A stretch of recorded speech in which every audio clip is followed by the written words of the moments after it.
Night and day చేసేవాడిని sir, day and night already round the clock. ఒకే రోజులో 6 షిఫ్ట్లు చేసింది ఒక వేణుమాధ ఒక్కడే, ఇంకెవరు చేయలేదు. ఫర్ ఒక డేలో 6 షిఫ్ట్లు చేసిన. ఎక్కడ రామానాయుడు గారి స్టూడియో, ఎక్కడ నానకరామ్ గారి స్టూడియో, ఎక్కడ ఫిల్మ్ సిటీ, ఎక్కడ ఫిల్మ్ నగరు, అట్లా పరిగెత్తి చేసేవాడిని. కార్లో టిఫిన్ బాక్స్లో రైసు తినేవాడిని, పెరుగన్నం తినుకుంటూ వెళ్ళేవాడిని. అలా చేసిన రోజులు ఉన్నాయి సార్. బ్రహ్మానంద గారు ఎన్ని షిఫ్ట్లు చేసేవారు మ్యాక్సిమం? ఆయన మ్యాక్సిమం 4-5 చేసిండు అనుకుంటా. అత్యంత అయితే నాకు తెలిసినంత వరకు. ఒక వారు చేసింది వచ్చి ఎక్కువ నాకు తెలియదు. ఓకే.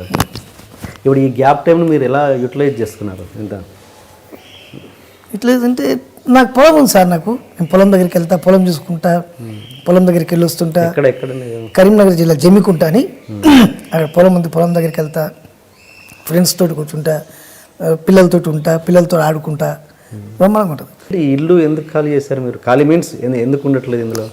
అంటే ఇది పెద్దిల్లు, చిన్నిళ్ళనే ఎన్ని చిన్నిళ్ళు ఉన్నాయి? నాకు ఇది పెద్దిల్లు సార్, ఇంకో 10 చిన్నిళ్ళు ఉన్నాయి. నేను ఒక ఇంటర్వ్యూలు చూశాను, ఇదంతా మీరు దసరాకు ఏదో ఛానల్ వాళ్ళు చేశారు. అవునవును సార్, అదే అనుకున్నాను. మీరు చూస్తే ఇందులో లేరు, ఎందుకు అని. నాకంటే ఒక పెద్దిల్లు ఉంది సార్, ఇంకో 10 చిన్నిళ్ళు ఉన్నాయి. ఈ టోటల్ ఈ సరౌండింగ్స్ ఉన్నాయి. అవన్నీ రెంట్లకి ఇవ్వడం జరిగింది.